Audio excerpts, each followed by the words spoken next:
They did this to you! They're trying to turn us against each other!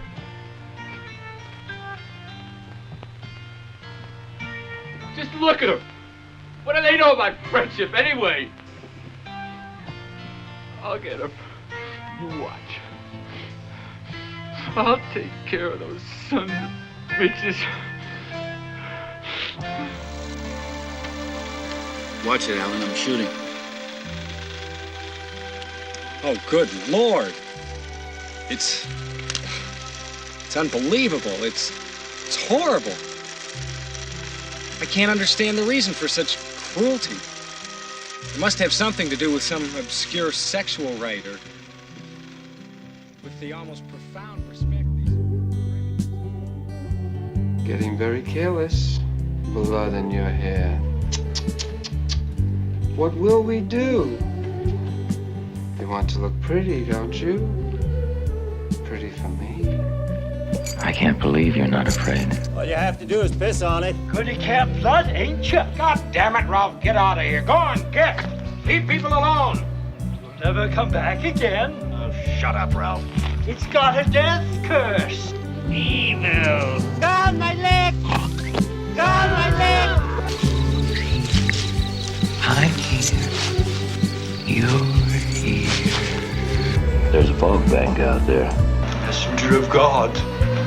You're doomed if you stay here. Demanding everything, including blood. John, I want this material burned. All of it.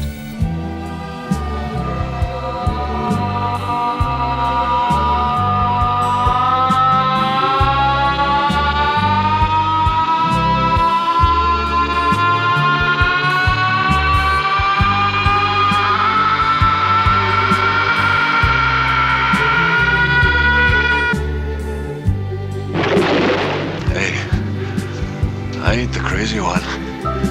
Remember? In the lake, the one who attacked me, the one who pulled me underneath the water. And he's still there. Used servitude. I think you will all meet again. In hell. I'd have mercy on his soul. He was one ruthless son of a bitch. Wendy, stay away! Darling, light of my life. I'm not gonna hurt you. You didn't let me finish my sentence. I said, I'm not gonna hurt you. I'm just gonna bash your brains. I'm gonna bash them right the fuck in. Well, Dad, are you proud of me now? Do I measure up? Huh? My son was a son of a bitch, and he was no good. That's it. My son is dead. I don't want to talk about him no more. Oh, Cindy, you're gonna die.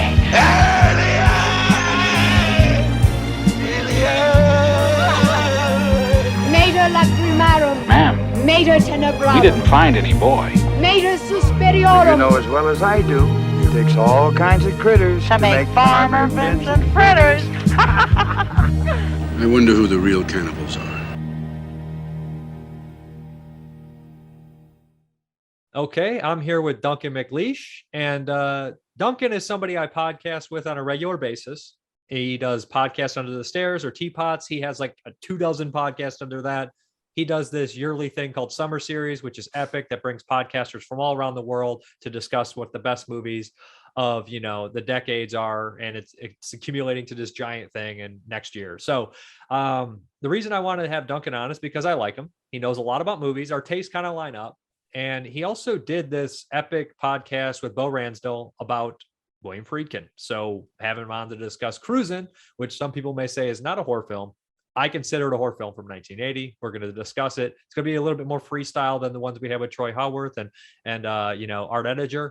And hopefully you enjoy it. There would be some jokes, and none at Al Pacino's expense, though. Let's go. So, I mean, initial thoughts on Cruisin'. I guess we get the plot down. Al Pacino. Go ahead. Yeah. So like, this is, I mean, I think I always go, this is the one that's maybe the most controversial Friedkin movie. And at the same time, I think it's at the same point, maybe the most criminally underwatched Friedkin movie. And a lot of that is just the controversy got so far ahead of the movie that people just didn't want to watch it, or lost interest as soon as they realized that like it involves predominantly kind of homosexual content, which is a turnoff for a lot of people. Never been for me. I judge a movie based on a movie. It doesn't matter what the necessarily the content is. It'd be like not watching Cannibal Holocaust because of the animal violence. I get why someone might not want to do that, but at the same time, I want to experience that movie. So Al Pacino's a cop. He is put undercover in the leather gay scene of New York to try and track down a serial killer who appears to be murdering gay people that he's picking up at these clubs. And that's maybe the loosest sort of synopsis there, but he gets absorbed by the lifestyle, like all these cops do when they go undercover. By the time they come out, they're different people. And the cast is amazing. There's so many interesting people from 1980 just starting out, and people that you see sprinkled throughout 1980 as a whole. I mean, the movie opens up within the first 10 minutes. You see Joe Spinell and Mike Starr driving around in a police car, and Spinell from this year, of course, Ninth Configuration, Forbidden Zone, but most importantly, Maniac. And Maniac, same year. I made a joke about Spinell when we talked about Maniac. Is people say that he hates women in that movie. That movie, William Lustig hates women, yada yada. But in reality, Spinell's character is a more chauvinistic, hateful person towards women in this movie. The closeted case cop who hates women and resents them. And this one, I mean, so right off the bat, like if Spinell, New York, 1980, you're like, this is already a classic, right? First 5 minutes. You're in there. You're like, this is like every movie that was made at this time in New York. Like, I think every critic or any reviewer has ever said, well, New York's the unsung character of this movie. And it really is. It's the perfect backdrop, and it's a versatile backdrop as well, because you could do so many things with it. And for some reason, that kind of spiritual twin for how sleazy New York was in 1980 is Joe Spinell. He is the walking embodiment of that. He just looks, and we found out a bit of trivia whilst doing the massive thing on this, that the monologue that he has about his wife leaving him, apparently his wife actually did leave him for the place that he mentions, and the whole setup was actually happening to Spinell at a time. So this guy's so method in his performance that he manages to get that filmed in a movie for all time. And it's out there now. That actually happened to him. So that had to be the porn star wife, right? Because he married a porn star around that time, probably. I don't know. His performance is great in here. And that he pops up throughout is very good too. And like him staring at you, like when you're in Al Pacino's place, it makes you really feel like a piece of meat. Oh yeah. And I thought about this, so we're going to spoil the shit out of Cruising if you haven't seen it. As much as we can, because it's still it's even Friedkin himself has said on several occasions. I mean, I don't know who the killer really is. It's more a concept than anything else. It would appear there are several killers at work in this, and he doesn't want to tip his hand. I kind of like that. I think there's too many directors nowadays. Like, I hate every time I read an article where Ridley Scott's like, no, Decker was a replicant. And I'm like, did I need to know that? I know. I actually need to know that. It kind of ruins the movie. Like, I just want to watch the original cut or Blade Runner and interpret it on my own. Like, people are like, but the Pegasus, that's from Legend. He took that scene from Legend. But the thing about Cruising, like the first time I watched it, I was like, oh, so I wonder who the killer. I looked at it more, I guess, straightforward. And then I'd hear like Joe Rubin, he was on the show, the Secret Top 10, and he loves Cruising. So he did this he talked about Cruising for like 20 minutes. He started bringing up all these like really interesting points, and some of which I noticed, but some of which I didn't. And he mentions the stuff that I was like, oh shit, that's so interesting, because I noticed this time more so. In the beginning, they call him the Martian, kills the guy in the beginning. And that scene's so uncomfortable. Like, I feel so bad for that dude. And he's also got one of my favorite lines in the movie. It's like, why do you do this? He's like, I'm an egomaniac and I just want to be, what does he say? Oh, fuck, I want to be worshipped and adored or something like that. And I was like, that's so perfect. Like, that's perfect. But when he dies, he has the voice. I can't believe you're not afraid. That voice. And then when he gets picked up by the guy who it's the guy who Al Pacino runs into at the end, the voices switch, and that guy has the voice. So you're like, and you almost feel like a possession thing. But Joe Rubin's predictability was that they're actually possessed by their hatred of their fathers for their homosexuality. Well, so the voice that you hear is actually the actor that played the father. Yeah, Sorvino. yeah. So it's I mean, it's just like so many like people. I think it's really easy to go, well, I think Friedkin tries too hard in these movies. That to me is like, as unless you're specifically looking at that or really deep diving, that is something that could easily fly over the top of your casual viewer. To me, which shows a craft. There's a specific choice as a filmmaker. He does it with actors as well. There's a scene where they go into the erotic cinema. Yeah. And the actors swap. Yeah. The actors actually, so the guy who is the killer swaps places with the guy who's not, as in like the actors just swap costumes in that scene. And it's such a, and it doesn't, the camera doesn't linger on it or anything, but it's such a weird, disorientating detail to kind of throw in there that, your brain, your brain almost takes time to catch up with it. And once it has caught up with it, or it's explained to you online, you watch it again, you start to like notice all these other little nuances that he's doing all the way through. And it's all the way throughout the film. It's not just like one or two things to cause confusion. It's from the start of the movie right through to the end. He's constantly playing with tones, sounds, visuals, performances. It's all there to kind of get in your head while you're watching it. It's a very clever tool. And it makes perfect sense because Al Pacino looks like the victim, but also the people who kill all have a similar dark hair look. So when he uses the Martian, even though he's supposed to be dead because he was his third victim, but it's the second victim you see, not including the ones you find in the fucking water, which you assume are a different serial killer because, it really paints the picture in the 70s and 80s that there was just numerous serial killers all the time. Like you hear about the freeway killers and there's like 4 serial killers operating on the same freeway. So you're like, Jesus, if you're a cop, which they show in this movie, I'm getting sidetracked here, how much work they were punished with and punished. They're completely didn't care about anything because they were so overworked and desensitized. You see it in Paul Sorvino's face. The dude looks so fucking tired. Yeah, and he does a wonderful job in this, and he's just. But you see that he's just so like sleepy as fuck, and you're just like, I feel you, dude. I feel you 100%. And nowadays, you don't want to ever say you sympathize with a cop, but this is 1980 New York City. It's a little different. It's a fucking movie. This is the height of the other thing about body parts thrown up. This is the height of the mob. Yeah, so you in never New York City. This is the 5 families. This is like people just appear dead, floating in rivers, and that was just a thing. So let me, before I forget. So the Martian, I believe he's the one you see go into the theater on the outside, and then later you see the last shot of somebody dressed like that going in somewhere, and you assume that's probably Al Pacino. Maybe he's been. The only thing I could see people, like I said, getting upset about this movie is that they could possibly interpret that the homosexual lifestyle brings on some sort of evil, but I feel like it's more society's pressures that on them that creates it. But you know what I mean? Yeah. It's a weird, when I originally reviewed it last year, I can see particular, especially this time period in cinemas. This is the same year as Dressed to Kill. Yeah, comes out the same year as well, which is equally insensitive in that it's portraying, I'd say more. It's De Palma, so it's like instantly, you know what I mean?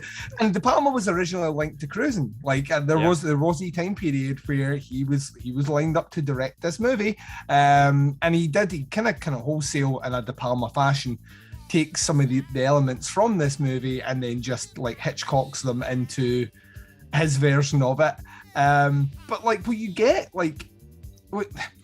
I understand if I was of this culture at this time, which wasn't necessarily getting any sort of and it's not straightforward gay culture either. It's like the underground stuff. So, it's a specific kink of a specific part of gay subculture, right? And the thing that what people might not know is this is not just extras that Friedkin got. He actually went to the clubs and he got people to get involved, but you have another part of society that doesn't like this idea of that, and I understand that completely. I think time, weirdly, as we've become more, it's not even tolerant as a society, just become more informed and just better people as time has went on. I think weirdly, or less likely to voice your negative opinions in public. Yeah, well, I think there's that as well. I think there's a lot of people that don't necessarily agree with something now, but understand that that's a choice in a lifestyle, and to be like, who the fuck am I to say anything about anything? So I'll just the decent people think that way. Well, that's the way they should feel. I think. I agree. I mean, any normal person should feel that way. It's yeah, none of my I think fucking business, right? look after yourself, look after your family, and all the rest, and let other people do what they want. As long as it's not hurting you, then it's, that's fine. And I can see where that comes from. I can see where the controversy comes from.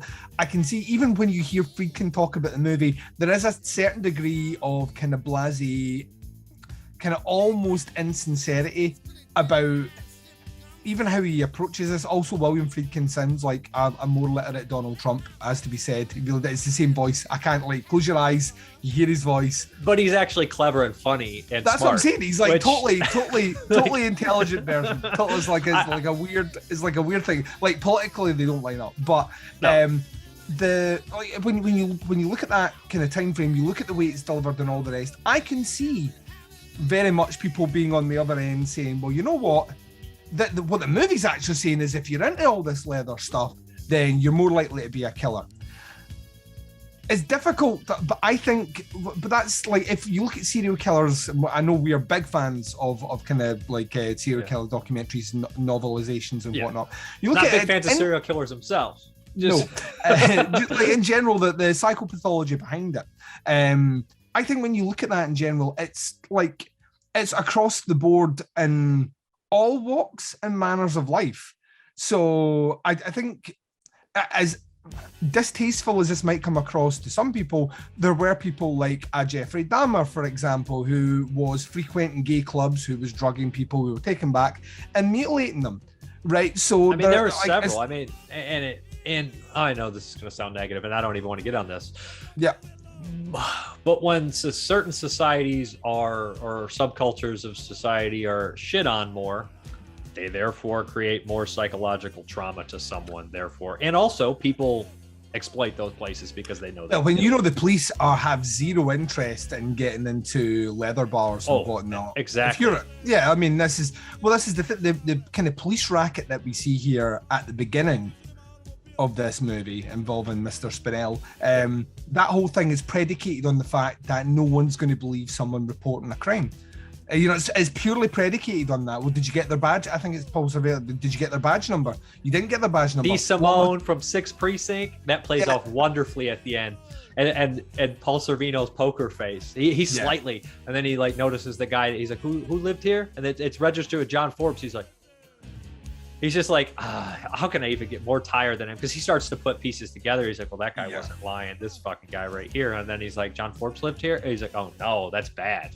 He starts to think that, and that's a brilliant scene. And it leaves a big question mark. And nowadays, they would never, ever leave that. Or they would have to come out and do the Psycho from 1960. They'd be like fucking Ron Sterling would come out and be like, well, what if John Forbes was actually, fuck off.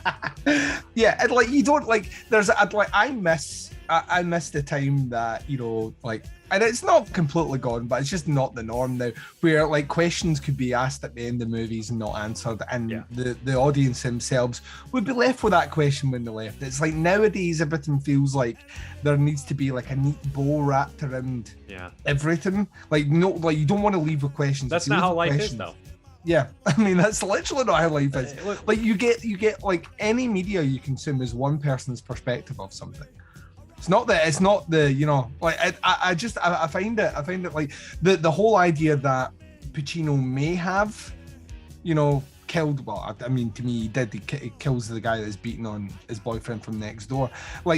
No, he doesn't kill the guy he kills the. Sorry, the nice one. The nice guy, which is crazy, and it's I don't know, because he has because you're left to think maybe he's killing his gay identity or wanting to, and then at the end he goes to the bar suppressing it. By suppressing it. But I mean, but the movie never never tells you, explicitly comes out. It doesn't have to. You have to kind of sit there and go, very much like Paul Sorvino, and sit there and go, oh shit. Maybe not, but Paul Sorvino's probably gonna get D. Simone gone, Joe Spinell, but I don't think he's gonna do anything about Al Pacino.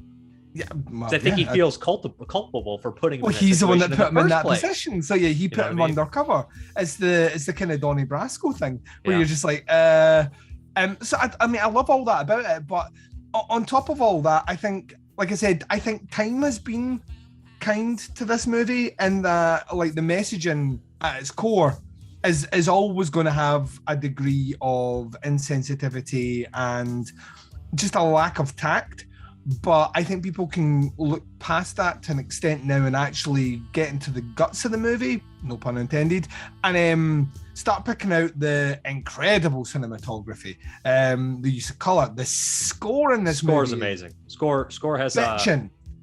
I don't know how to say this, but like it doesn't sound like Taxi Driver, Bernard Herrmann's score, but it reminds me of just the scene where you see Spinell and Mike Starr and it has the like the synthy stuff, because I know it's not a synthy score, but just to drive it around with that music coming in just fits perfectly. Like the score is one of the best points. And you know you're having an impact when Tarantino wholesale like takes like, because Death Proof and when you watch Death Proof, like the middle section that cuts between the initial kill and then the second half of the movie, which is kind of essentially him setting up his next kill, the musical cue that kicks in between then is the theme to Cruising. So like yeah, like Tarantino's like 100% in on this one. There's a leather clad killer's just murdered some people. We're going to have the cops talking about, you know, what kind of sick pervert could have done this.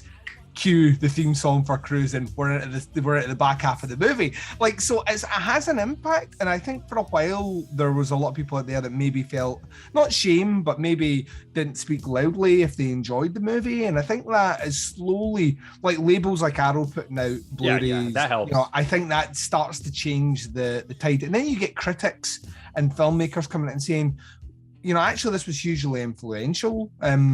You know, and some would like, I don't necessarily agree with the politics of the movie or the way it's, but like you can't sit back and say that this isn't a marked shift in not only Friedkin's career, because the 80s are wildly inconsistent for him. Yeah. Comes off his most successful year into a bizarre year where he's doing all manner of weird cinema. But on top of that as well, it's almost like there's a kind of changing of the guard as well in terms of American cinema itself. Yeah. Like we mentioned, like the aforementioned Maniac, which has that kind of, we're kind of starting to put together what the actual concept of a slasher movie is, and most of them are set in summer camps and all the rest, but there's these kind of gritty urban slashers that are coming out, and that's not even taking into account that we're about 2 years from New York Ripper being released. Oh yeah. And there's just like a kind of sleazy level of cinema happening as well that I kind of love. We're carrying over a little bit of the 70s downbeat matters, but it's definitely getting into the 80s special effects and stuff. But some of them still carry over that police procedural. Cruising, of course, Don't Answer the Phone. Maniac doesn't have that, although it has the scene at the very end with Randy Jurgensen, who's also a cop in this movie, who's obviously a real life cop who did a bunch of these movies, God Told Me To. He's a very interesting guy. So like, yeah, it's starting to carry over. Like you start to see the mixture there, and it's its own thing. It's unique. And it has like that. It has a grindhouse aesthetic still, and a grit. It's very strange. It's an exploitation movie. I mean, this is at its core.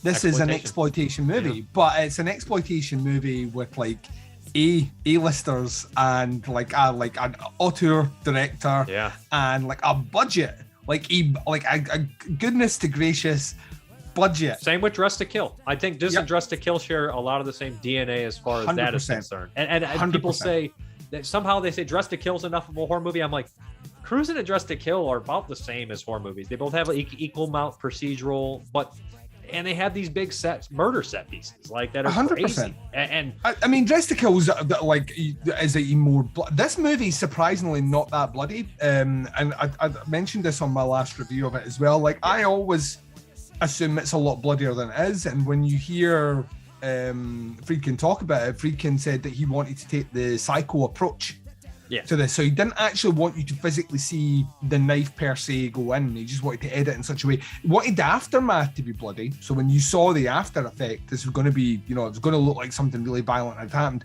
but he didn't really want it to linger on the actual killing itself. And a lot of respects, it's more gruesome because of that. The actual setup towards the kill itself is so deeply unsettling. you know, the wee toys specifically with his victims is so jarring and so nasty that, you know, like, you don't need that after effect. Whereas the aforementioned camp slasher movies that we talked about, yeah, like, it's the other way around. It's like the setup isn't the scary bit. It's the actual someone getting caught and stabbed, or the surprise POV angle. So it's weird that they're kind of playing in the same waters but taking completely different approaches to them. I mean, even Dressed to Kill isn't a particularly bloody movie. It's bloodier than this, but you can't sit there. I don't think, I'm like you, I don't think any rational person can sit there and say, well, Dressed to Kill is definitely a horror movie. Cruising isn't. They're very similar. They're almost like American Giallos, is what I would call them. 100%. I'm sure Troy has it in his American Giallo book that I have upstairs that I'm not checking. But the thing that's so perfect about the first murder in particular is the tension between them. And like, you know, something bad's going to happen. The dialogue is so, it makes you so uncomfortable. So when the actual knife first hits, I watched it with somebody who hadn't seen it. They jumped. They were, oh, fuck, they did that. Like, because it bothered them. And you also get that high tension towards the end with Pacino, and I can't think of the actor's name, but he's really good at it. He's one of the best actors in the film, the real skinny guy. Yeah, the thingy cross. Stu Rosenberg or something. Is that his name? Maybe. The thing is, I have the cast list in front of me, and I could find it. It's okay. But we know that the main killer will put. He's really good in that, and so like. It's like, that's great too. Like, so like, there's just a lot of interesting stuff here that, so I do think it's like, he calls it a possession film. Joe Rubin said it's a possession movie, and I could see that, but you could go like a Fallen thing where they, like, the person who kills gets killed next, but it doesn't unfold exactly like that. It's clearly confusing to the state where, like, it's confusing for the police and it confuses you, but it also puts you in the position where you're possibly, it's such a strange film in that aspect, and I thought it was really interesting. It never really settles on case closed. Yeah, like the police on some level, but that, like, even when the police are like, we've got our killer, case closed, and the guy sitting there saying, well, I never hurt anyone, and then, like, I never killed anyone. And then with that voice again that comes back, that overdubbed father voice that comes out.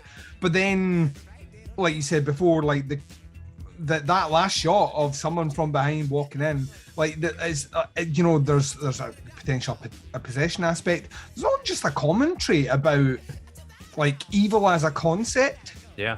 Which is kind of The Exorcist as well, to an extent. Evil as a concept just exists. You can lock up killers, but that doesn't mean killings stop. You know, they still happen, and as long as humans are the de facto dominant species on the planet, we will find ways to kill each other. And I like those.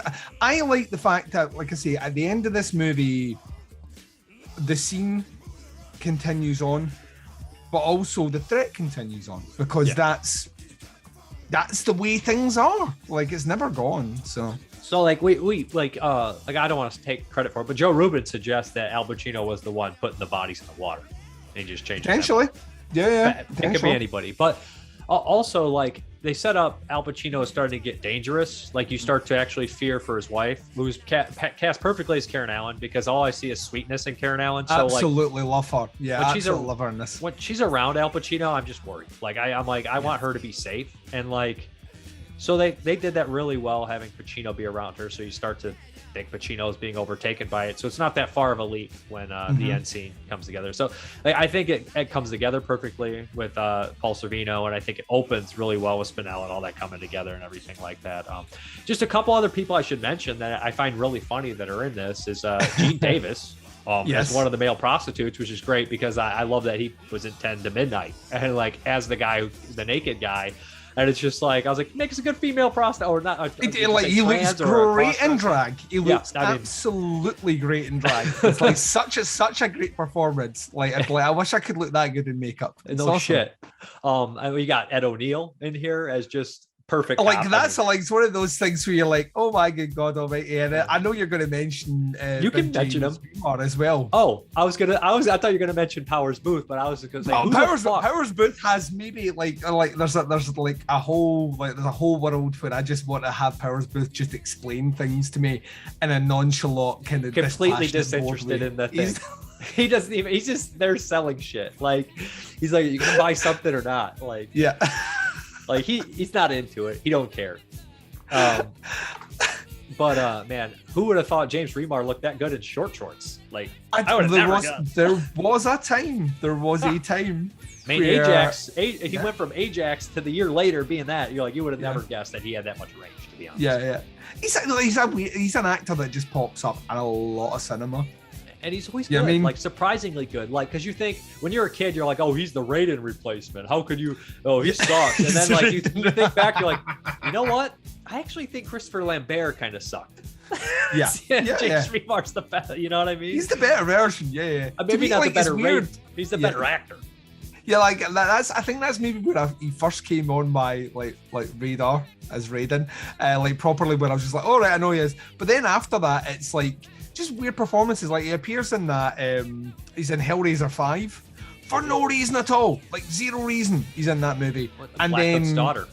Yes, Blackwood's daughter. And then a huge arc in the Dexter TV show, which I think he's absolutely fucking brilliant in. And I think that's where most people nowadays know him from, without knowing that, like all the way through the 80s, so like late 70s, 80s, and 90s, he's just a great American character actor that just appears in movies. He's in a bunch of Walter Hill stuff, I think. Yeah. I feel like he's the one who has the knife fight.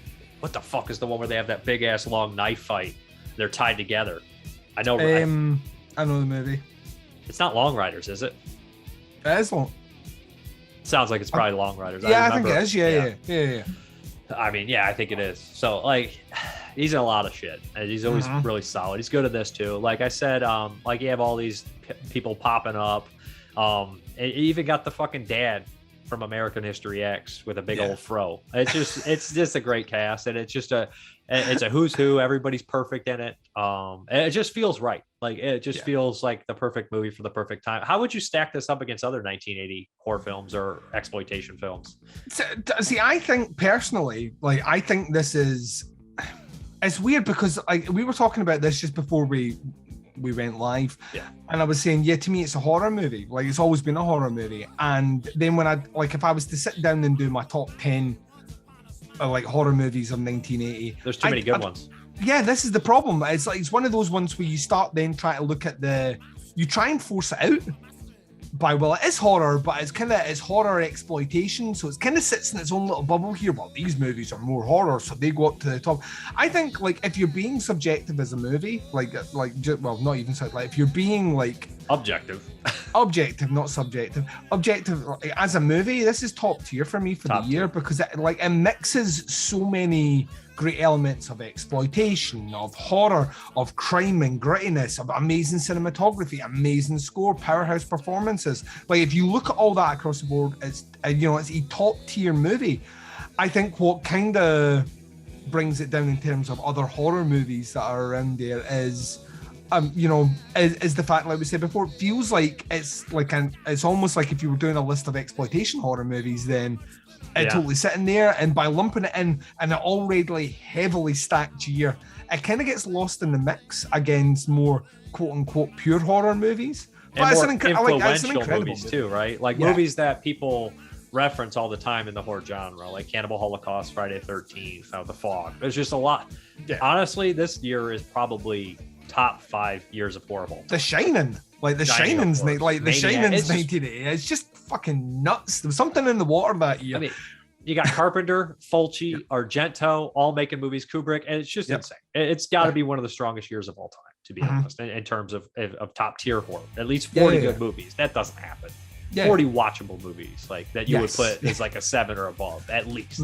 For me, I'm a high rater, so I'm like I got like 9, 10 out of 10s because I'm crazy. Like, I just can't help it. You know what I mean? Like, it's a great year, man. It's a great year. And like, we should never apologize for sitting down and looking at just an incredible, like a year that is just never going to happen again in terms of overall quality. Yeah. I mean, we're going to get years which have great horror movies, but when you're seeing directors release either some of the best material they've ever done, or are releasing they're working on their highest level of operation just across the board. releasing different sorts of movies as well. Like if you look at that, you look at the top 5 horror movies from 1980. None of any of them in the top 5 are really the same movie. No, you know what I mean? They're not like it's not 5 slashers or anything like that. Whereas there's other years you can totally going through. Oh well, that was the year that supernatural movies became really prominent, and there's 3 amazing ones in my top 10. It's not like that, and that's kind of one of the reasons again why Cruising stands out, because it is so different. You could say in a weird world it's kind of like Maniac. It exists in a similar bubble to that. But then in the same sentence, you can say it exists in the same bubble as Dress to Kill. I would never say Dress to Kill and Maniac are in the same bubble together. So it's but like this one somehow like, you know, like the 2 circles and then it's a Venn diagram. It's a Venn diagram of Yeah. like what happens if those two, like that's the connected. It's so strange, but it somehow occupies both levels comfortably without trying to be both. And I think that's what I love about it, is like like Friedkin movies tend to be very difficult to quantify at the best of times. Like if you watch like a movie like To Live or Die in LA, like when you watch that, it's definitely it's a cop action movie, but there's a whole lot happening under the surface where you're like that. Actually, there's a heavy drama element here, and there's like it just seems to be genre kind of fluidic. Doesn't like necessarily need to lean on any one aspect.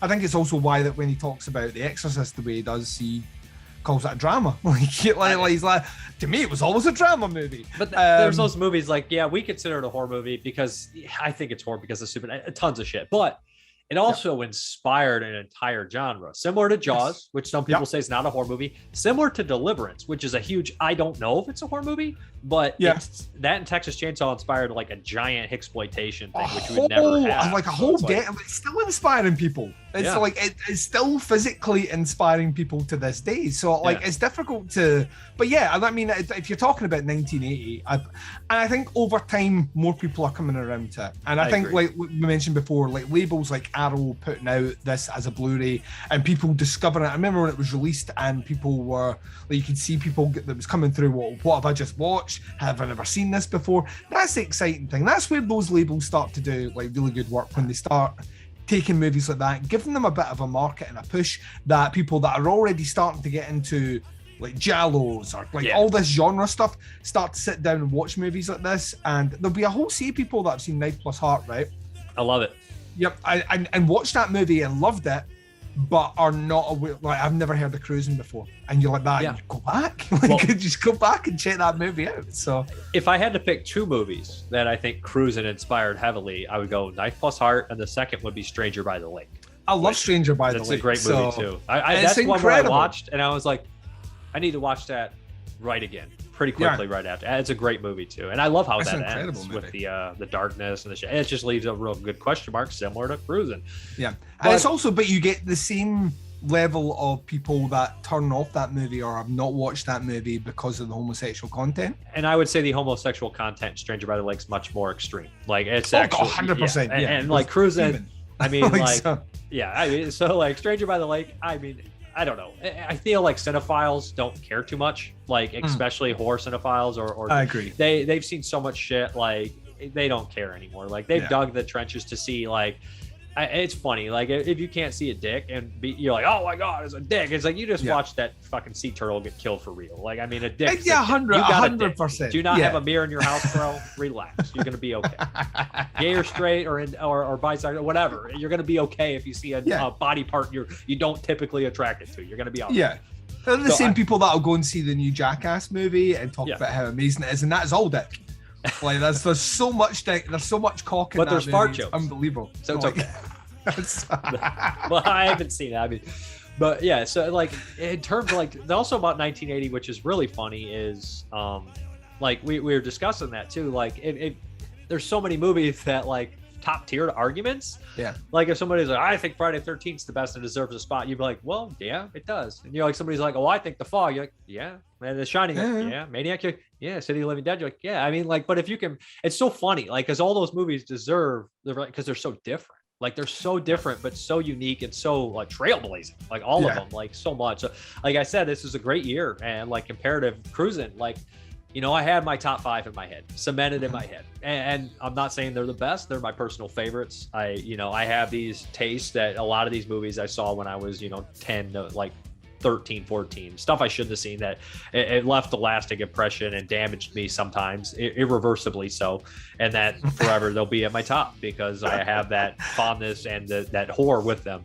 So like this one, like I'm sitting there and I was like, oh, it's definitely going to be in my top 10. And then rewatching them, like it's creeping up. Like I was like, I don't know, it's technically one of the best movies in the fucking year, and I consider it horror enough. So it's like I'd be stupid not to. But then you look like when I'm going to make my list, I'm like, you're gonna have to knock something out. Yeah, we're doing a top 25 this year because we can't. And I'm like cutting my top 25. I'm like, I'm going to include exploitation, and I'm just like, where the fuck does Exterminator? Because like if we're talking exploitation, it's on the list. I mean, who doesn't like the fucking Exterminator? Like I'm just like, I'm gonna have to cut off from a 25. Like, and in reality, if you were to take any year, like from I love the early 90s, but if, like, say Terror Train, for example, Terror Train's making my list in almost any year from 1990. It might not make my top 25 in 1980, and Terror Train's a great movie. So I'm just like, that's fucked. Well, that's why I like, it's one of the reasons like I set the parameters on the podcast Under the Stairs Summer series the way that it is, but also at the same time I realize, and I say it always at the start of every season of those recordings, that it is the most inaccurate, most unfair, most I delegitimize the list making process as soon as I start with that rule, because it means every year is created equal, and that is not how cinema works. No, not at all. Like you say, like there are so many movies in 1980 that would not make like a top 15 for that year, that are, you could put them into the 90s easily and they're top tier. For sure. It's just absolutely insane. So it's fucked. Like the Changeling is better than almost any, and it's Changeling make my top 10? Probably not. And I don't, and that's embarrassing because I like trash. But I'm not making a best of, making a personal favorite list. Yeah. So you'd put this on William Friedkin on, I think you rated this high in top 5 material, right? Yeah, it fell. I think essentially it fell at number 6 for me in the best of Friedkin movies, and the only movies that kind of went up. I lost out to Live and Die in LA, which that's another movie that slowly creeped up for me. And it's got it's like powerhouse performance by Willem Dafoe, and that, which is just jaw-droppingly. I need to see it. I've bought it like 3 times. I've never watched it. Isn't that weird? I should watch it. It's just, I don't know. It's one of those things as well where you're watching it just like that. Like, how could it just not continue making movies like this? Because this is the same decade he made. He made like these TV movies. These like almost. I know Rampage, and I've seen Jade and Rampage and The Guardian. Believe it or not, I haven't seen Sorcerer or Live and Let Die, but I've seen Jade, Rampage, and The Guardian. And Sorcerer is now my favorite. I put it above Exorcist, which is weird to think that, because to me, like, Exorcist is almost unimpeachable, but Sorcerer is such a grueling watch. Like, you are physically fucking exhausted at the end of it. It's just a different level. And this but the thing is, I watched this movie 4 nights ago for this, and at the end of it again, I'm like that, as it stands just now, because I've not watched To Live and Die in LA again, it's above it. But the next time I watch To Live and Die in LA, they're both sitting about the 5 mark for me comfortably. I think it's one of those rare examples of a director who dips in and out of interest in certain genres, and whenever he comes back, he just seems to be able to just deliver. I don't know if it's lightning in a bottle. He's clearly got an immense back catalogue of movies, but whatever it is about this particular movie, it just feels so ahead of its time in a lot of respects, but very much of its time. So it's oxymoronic that way. I don't know. If you've never seen it before, you definitely need check to it out. Check it out. It's incredible. I should mention, we didn't talk too much about Al Pacino, and Al Pacino was a guy that I was a De Niro guy growing up, so I was like, Pacino, he's good, but the thing about Pacino is, man, he's got guts. Like, in 1980, most actors would not do this. Most actors would. I don't think De Niro would have done this. I don't. In 1980, I don't think anybody would have, except Friedkin didn't want him. Like, Friedkin, famously, Friedkin wanted Richard Gere. which makes more sense. I mean, yeah, which 100% makes more sense when you see Pacino's performance in this. Yeah. Like, you think of Pacino, you think like an embodied, powerful performance. That's what he does. He's the hooah guy. You know what I mean? Like, that's his performance. In this one, very subdued, very like blank in a lot of respects, which is deliberate because once again, if he gives away too much, then that inflects maybe the ending. He's kind of like the empty vessel in a lot of extent, like, for a lot of the movie. But like you see, like, and also at this time, Pacino was seen as he was in a bit of a slump. Yeah, like filmically, he hadn't really had a hit in a while, which is bizarre because he would then, like not long after this, be in Scarface with De Palma. So there we go. It's like the circle of life, and then all of a sudden he's rocketed back up because he's done those Godfather movies, which were huge. Yeah. Oh yeah. And then Serpico too was around this time, right? Not that's too far right. off. Yeah. So like he got there, but he was it? Is he becoming too typecast? Is he all these things that were going along? So he takes a risk, and he makes a movie which, he knows himself. He must have known is going to court controversy with a director who courts controversy. Oh yeah. And fair play to him. I think he's really good. I think it would be so easy to play this as a mustachy twiddling villain in parts, or really go over the top one way or the other. I think he manages to hold a very subdued performance kind of perfectly through this. It's all through his eyes, like when he sees from the other side that police brutality, because that's like there's so many weird scenes. Like one the of cowboy. We should mention the cowboy hat guy. It's still one of those scenes where I'm the guy that's getting beat up, going, "Who is this guy? Why is he fucking in here? And why is he hitting me?" It's like a guy with a cowboy hat, cowboy boots, and a pair of jockstrap. Very colourful jockstrap walks in to like a gay suspect they're holding, and then just beats the shit out of him. And Al Pacino, he slaps him so he doesn't know. Yeah, that scene's really crazy. It's so bizarre. It's like it's a fever dream. You're just watching it going, and this the guy while he's getting hit, he's just like, "Who is this guy?" And I'm like, "I'm with you. Is anyone?" And Friedkin, no, they never explain it. Weird cop training, like that's how we get the psychology of the homosexual man. It's like we know it's like they had no idea what the fuck they were doing. I don't know what class that was taught at the academy, but I don't. The Police Academy would be a completely different movie if that was a scene in it. It should have been.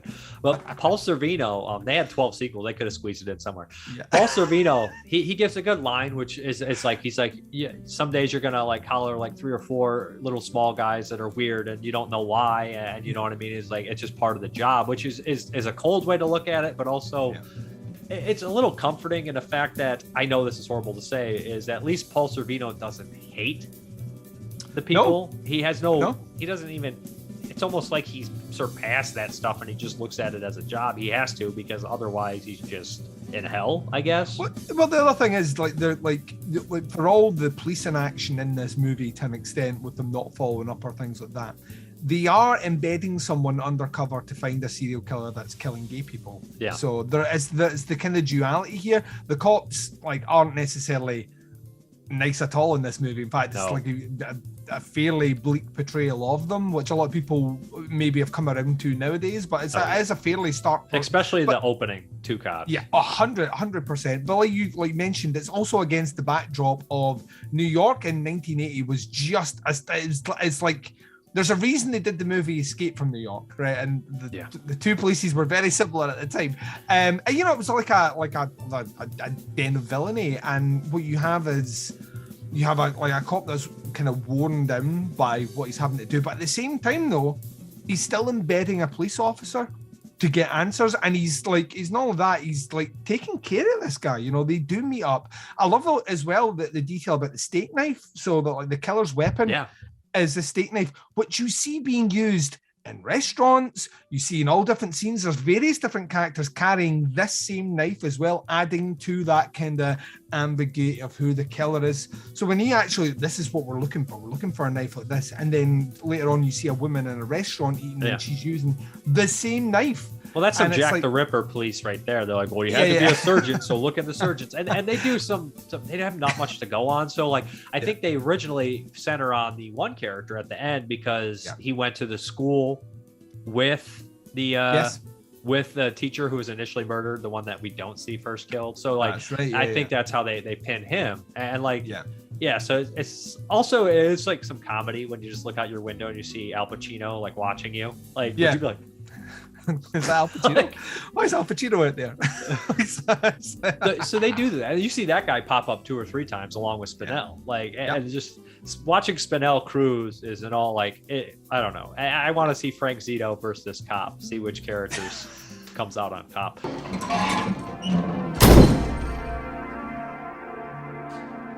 She ain't gonna make a fool out of me. Takes the kids and goes to Florida to see his sister. Leaves me a note. 10 years. They're all scumbags. What? They're all scumbags. Who? All of them. You're better off. Just drive the car, huh? You'll be driving this car the rest of your life. What do you know? You don't know nothing. I'll get that bitch. She ain't gonna jerk me around. I'll get her. You'll get her. Damn straight I will. One day this whole city's gonna explode. Used to be able to play stickball on these streets. Now look at these guys. Christ, what's happening? So yeah, like, and like I said, I don't have too much more to say about it. I just think it's a great movie. It's one that I think it's better on multiple viewings. It's it's interesting too. You could talk about it a lot, and that goes a long way with film. Like, because there's a lot of movies I adore from 1980. Like one of my all-time favorite creature features, Humanoids from the Deep. But what can we say? I mean, Humanoids from the Deep has more to talk about than one would expect, to be honest. There's a lot going on, surprisingly. But like Alligator, again, more to talk about than one would expect. My favorite Animals Attacks movie. Not the best, of course, but my favorite. So it's just like, those movies, I think they do have something to talk about, but not as much as Cruising, if that makes any sense.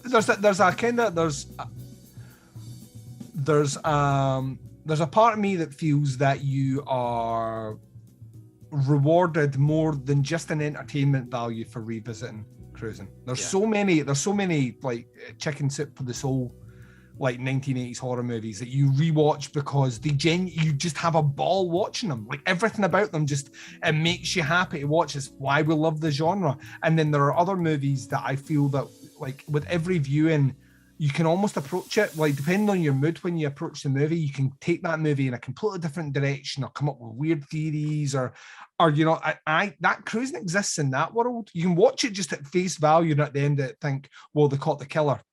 And there's only one killer and that's what happens. But then there's there's not one killer because the second kill, the guy who kills the first guy gets killed next. So you're like, it's like, so there's something like, but like there's also a kind of rewarding value of kind of going down this is a rabbit hole movie. Like you can go down so many different rabbit holes watching it and come away with completely different feelings, ideas, concepts, conspiracies at the end of each watch. And there's a place for that. And I think that's why, like, my biggest takeaway from watching it last year, which was the first time I'd seen it in years, was I got to the end of it and I kind of thought to myself, why am I not watching this like every year? Like, why isn't this like a yearly thing? Like I pick a date and I watch Cruising on that day every year. I'm cruising that day. It's my cruising day. It's that sort of movie that I genuinely don't think I would ever get sick of it.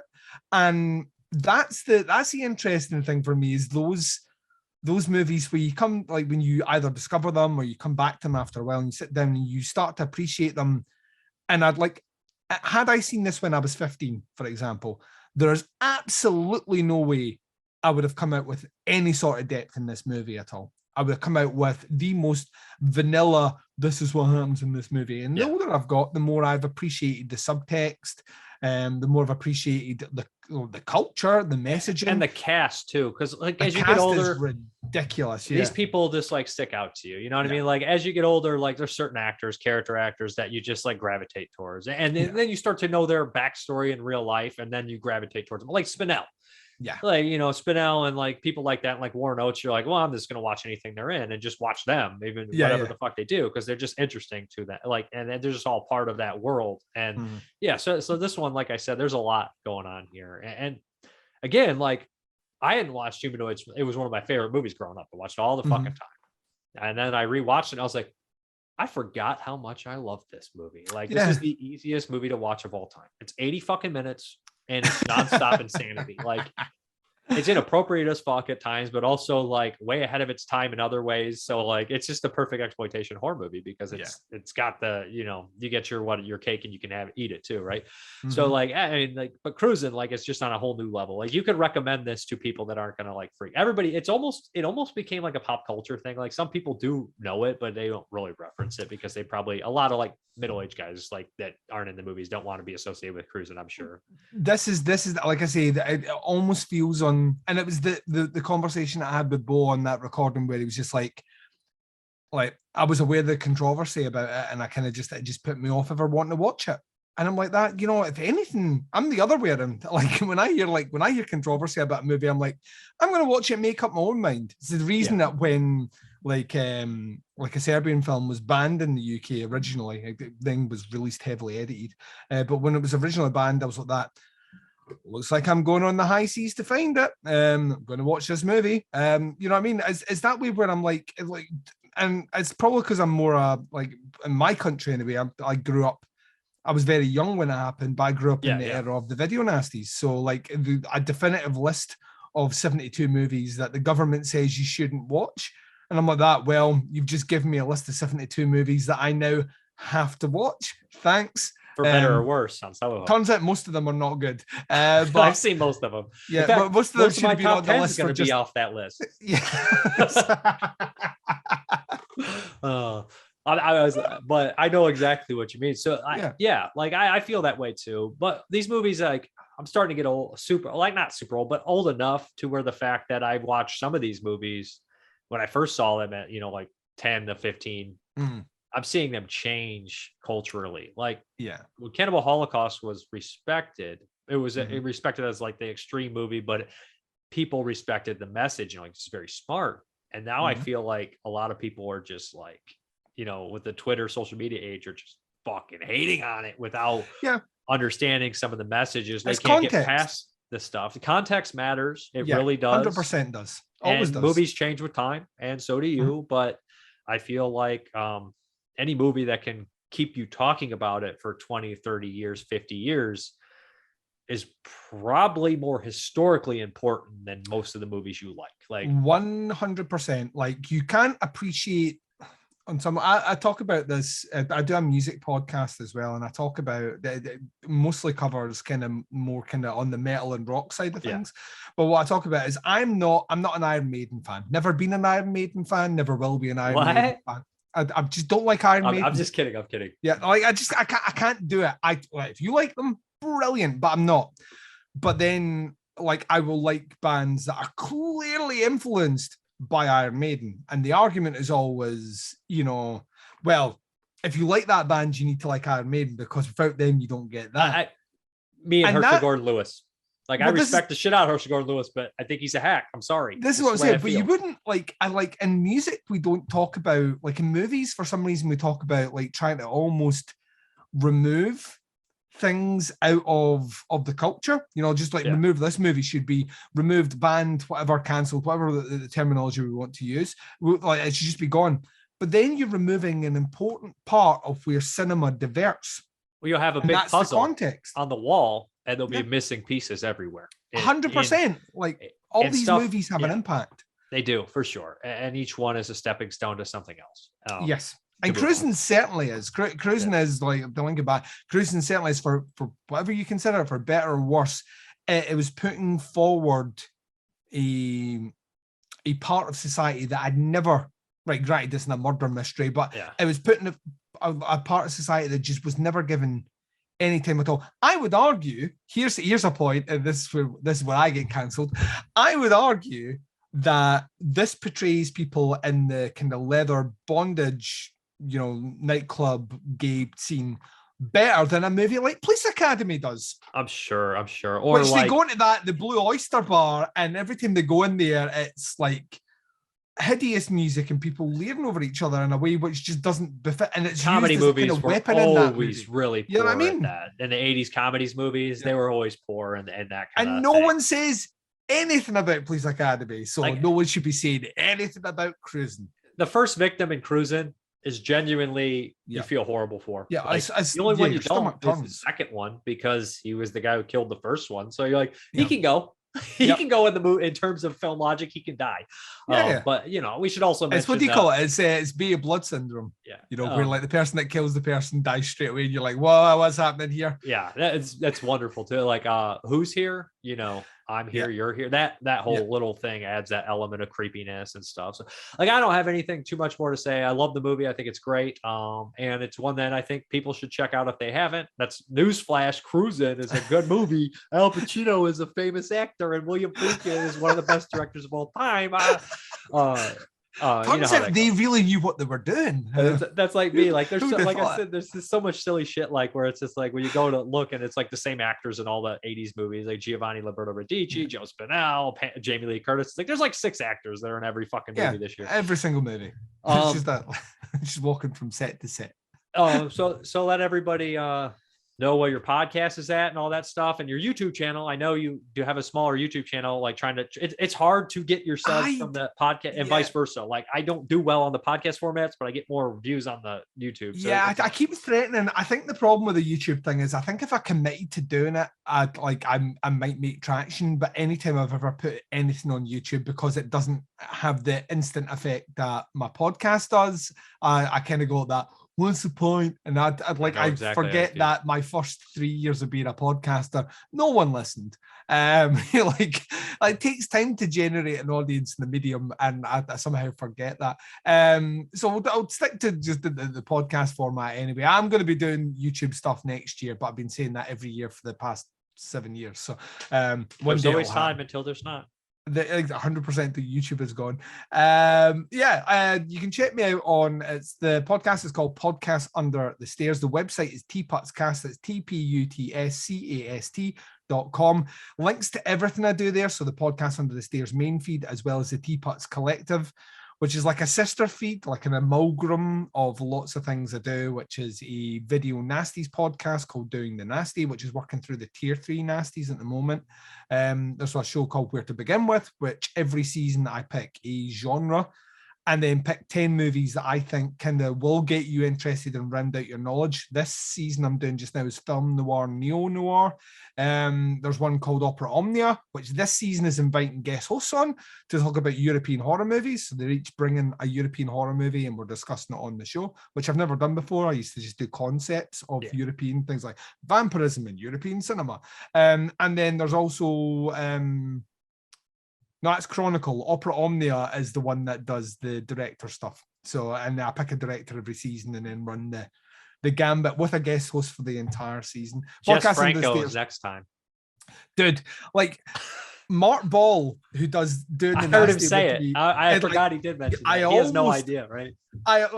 He clearly doesn't. The thing is, he'd watched a movie and he was like that. This is kind of fun. And the thing is, like when I got that drunk message from him, he hadn't finished that movie. Because by the time he finished that movie, he was like that. I didn't really like that movie. And I was like, there are so many movies like that from Franco where they start off, you're like, this is really interesting. And then you clearly see he's just trying to get through it so he can make the next movie. So, and there's hundreds of them. And that's just the ones Franco, you know under his name. Some are rough. Some are totally rough. So, yeah. So Podcast Under the Stairs is the main one, though. It's the one I've been doing for 10 years next year. And you mentioned the summer series, which is about to kick up. Dave's involved with that. Dave also does like box set stuff with me, and it's a ton of fun. I always have an absolute ball chatting about movies with you because I feel like you mentioned before, I think at times our sensibilities are very, very similar, but I also think your approach to movies like inspires me to be a bit more, you've got a lot of energy, and that inspires me to be a bit more energetic. There are plenty of recordings where I've guests on and just the lethargy is rife. Because we're like, I mean, we both watched this movie.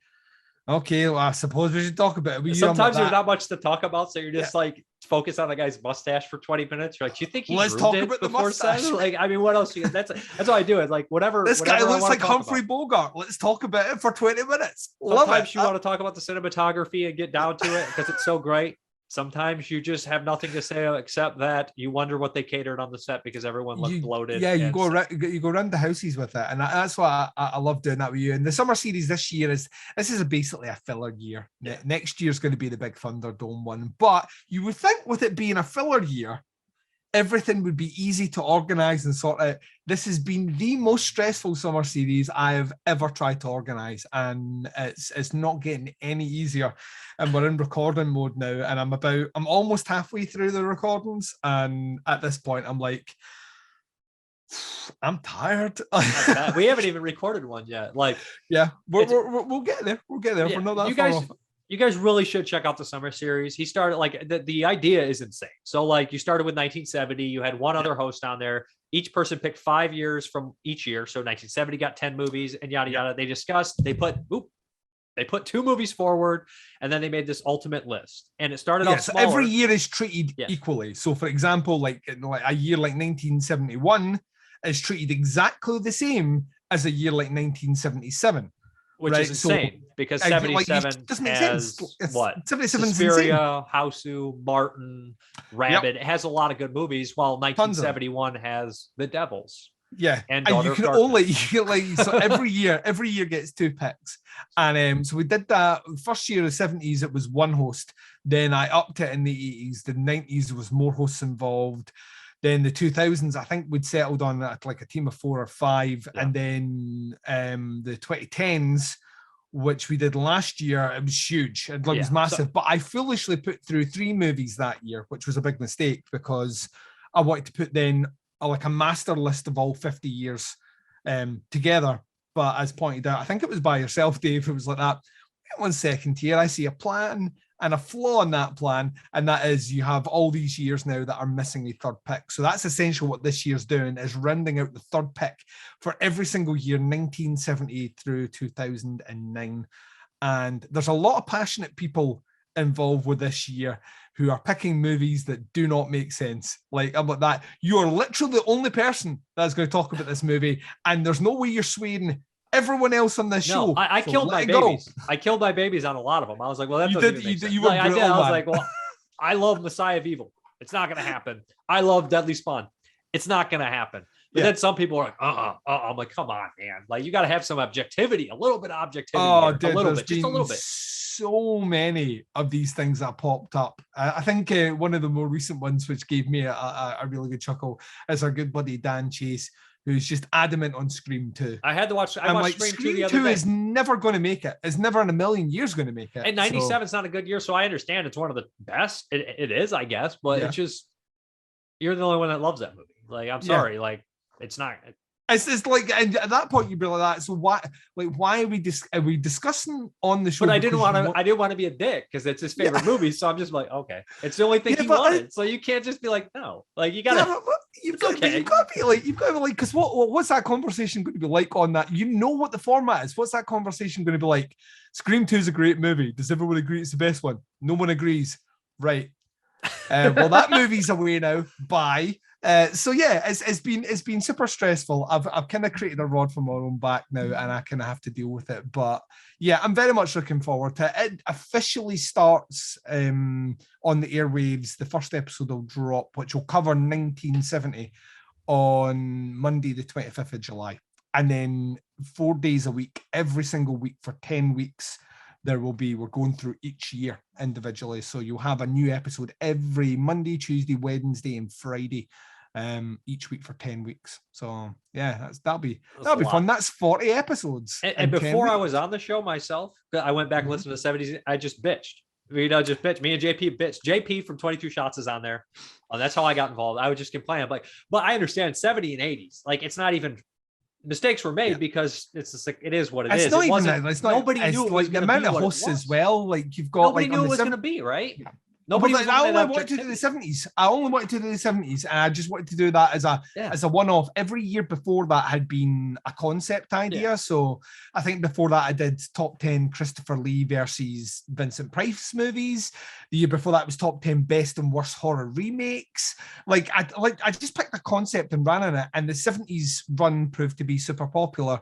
that I thought, well, maybe we'll do the 80s, and then of course that went on to the 90s and on and on and on. And this is where we are now. But the rules get more complicated because I make them more complicated. The voices get more diverse because that's the fun of it, and the conversations are always brilliant. There's always a point during like the recording or the editing where I'm sitting down going, why do I put myself through this every year? And then by the time the last episode drops, I can sit back proud at that whole season and go, it was just a great idea. It was worth it. And it wouldn't be the same without you guys. Like I've said before, there's over 1,000 episodes of me talking about horror movies on podcasts under the stairs.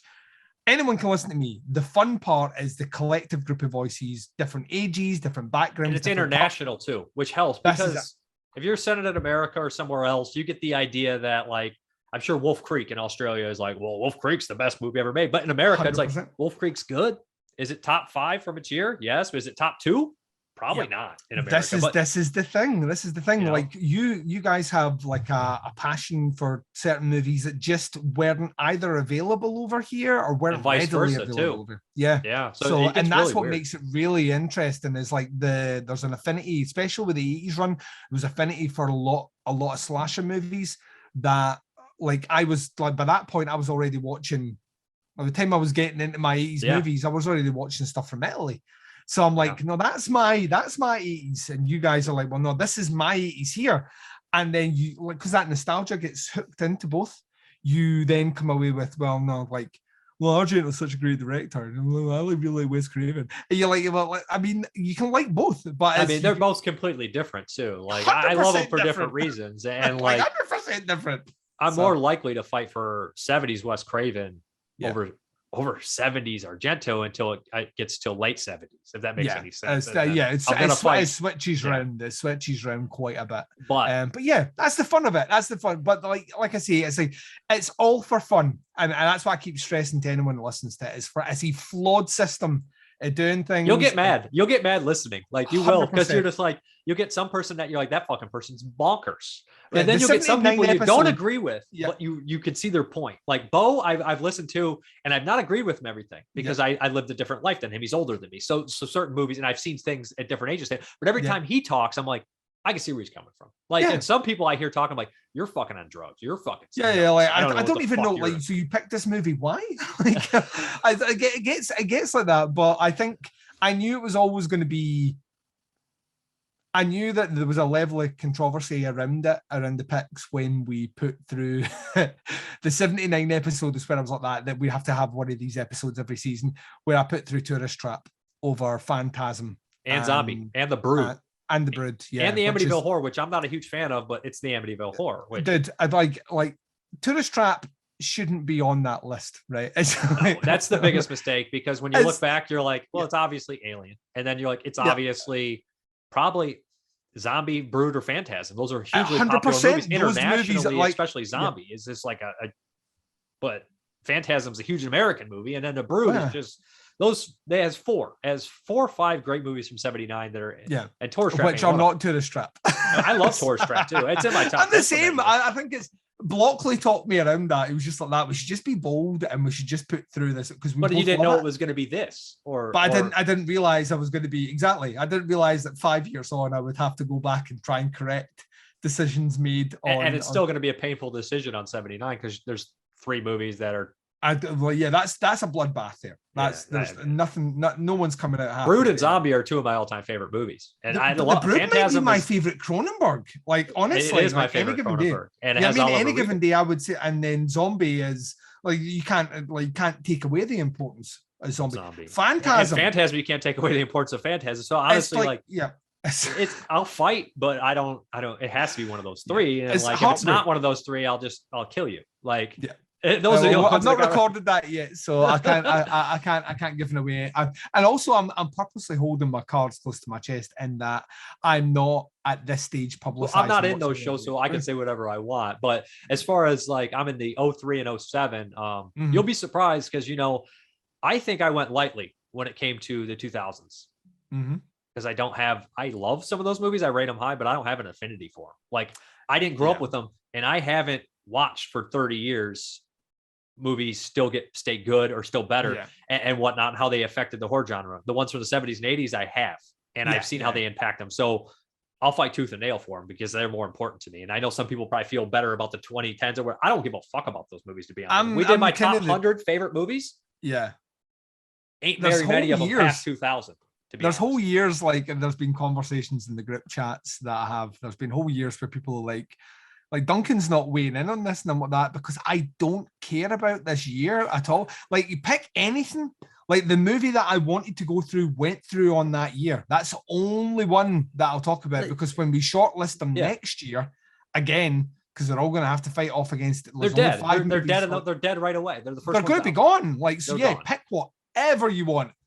I don't care. But then there are other years where I'm like, no, if we don't do this, like, if I don't fix this mistake. Exactly. Yeah, and that's the fun. And that's like, we all have those different things. And hopefully it turns out as much fun at the end as I've already had recording, like I say, the first four shows I've done. I'm sure so. You get on the shows and there's just some people who are like, I never agree with this person. And there's some that I look at some of the hosts and I'm like, me and this person are not from the same planet. And I think they're fucking nuts. And I just personally, they're fine, but I don't like their movie taste. And I think their movie taste is dog shit. And that's all how you I have feel. to do is, like I've said it before, it's a numbers game. All you have to do is convince this year. All you have to do is convince 4 people, 3 people out with yourself. Yeah. And that's it. If you can get those numbers, it goes through. Don't have to convince everyone. Just get enough to tip the. So yeah, and if you play the game smartly, which I have been doing this year. And me too. Like, and some of them I am playing a little smart. I have plans for others, but to be honest, there's a lot of shit I don't care about.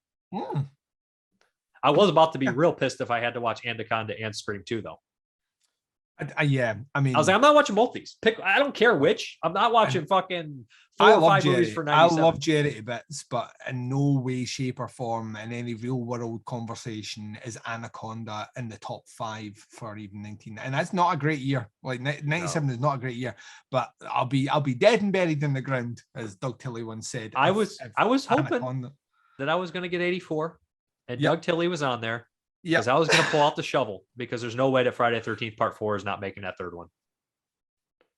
That's how I feel. I can't say anything. Because what do you say? I know we're going on. We should end this before we the whole summer series. That episode's already recorded, and I can't say anything. I'm looking forward to that one big time. So I appreciate you doing this. You'll be on for Dress to Kill as well, and you know a lot more about Dress to Kill. I cannot I honestly cannot wait for Dress to Kill. That is a movie that. My love of that movie has got me in so much trouble in the past.